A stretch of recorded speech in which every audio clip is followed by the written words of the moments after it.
Good morning, Philippines. Well, this is a video where if you're observant, you'll have seen these signs and you'll know that something's going to happen real soon, real quick, and real hard. So pay attention and see what history has taught us and where we are now before the Western civilization collapses. Here we go. This is not a conspiracy theory, these are facts.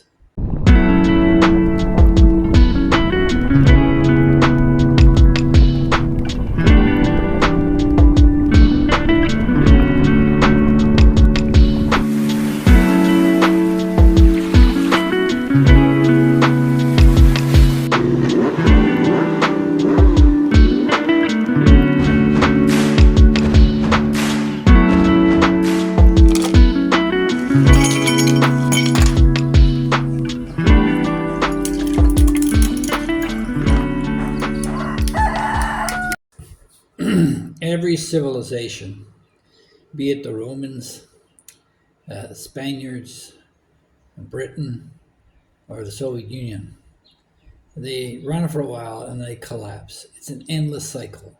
And a lot of people are running around thinking that Donald Trump, for some reason, is going to be able to save this society. No. And let me tell you the solid reasons why. There's a pattern. There's 7 stages which every civilization goes through into collapse. It starts off with a military buildup. Spain did it. They had a large army, one of the largest armies in the world.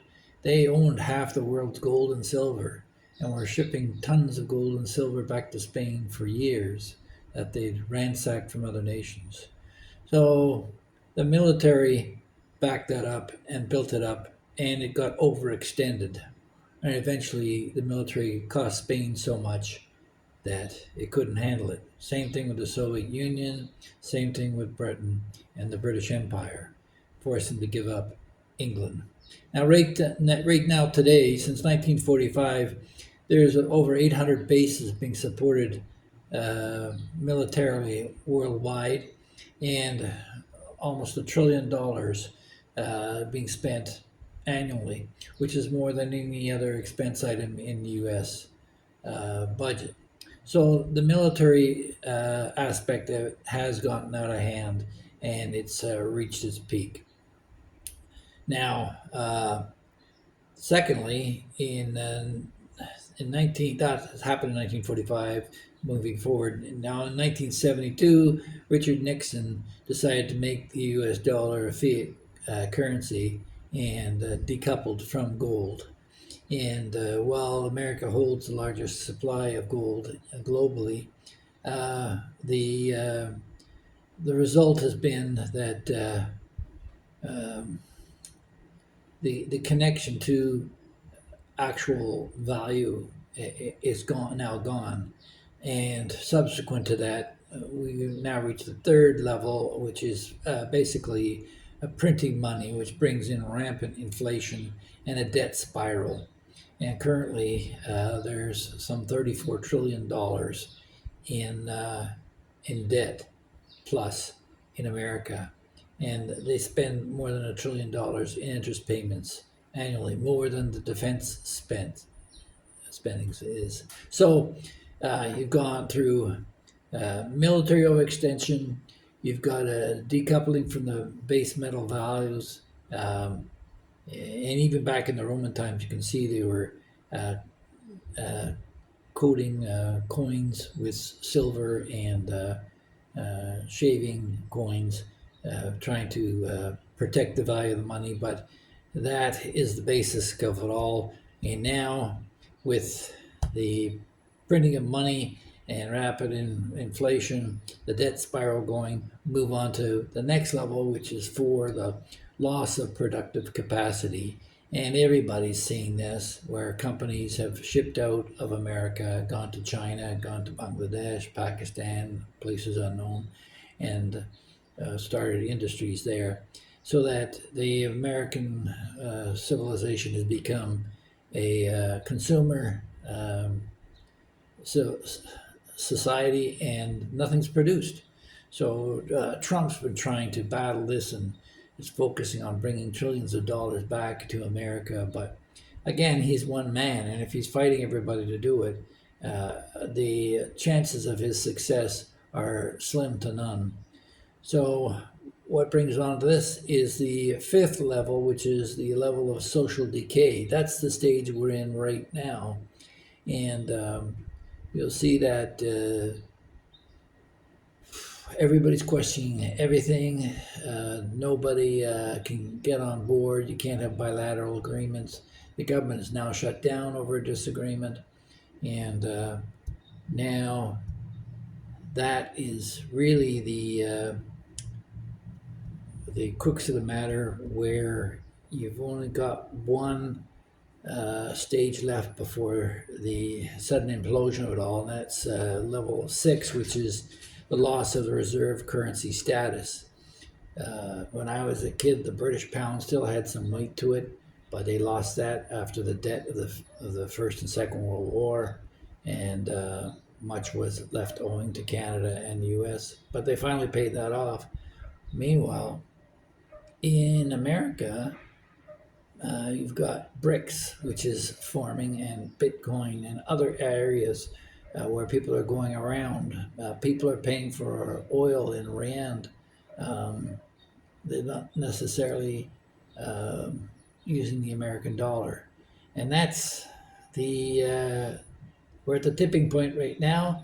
And the seventh item is the sudden implosion or explosion or collapse of the society. And this could happen at any moment. The closing of the US government right now and the financing of the American military by private enterprise rings all kinds of alarm bells. And if you had money invested in the market, I would suggest it'd be a good time to pull out. But and I won't be a hypocrite here. I have been taking out what I can out of Canada, as much as I can, before the collapse of a debtor nation. And it's here in the Philippines in an all cash society.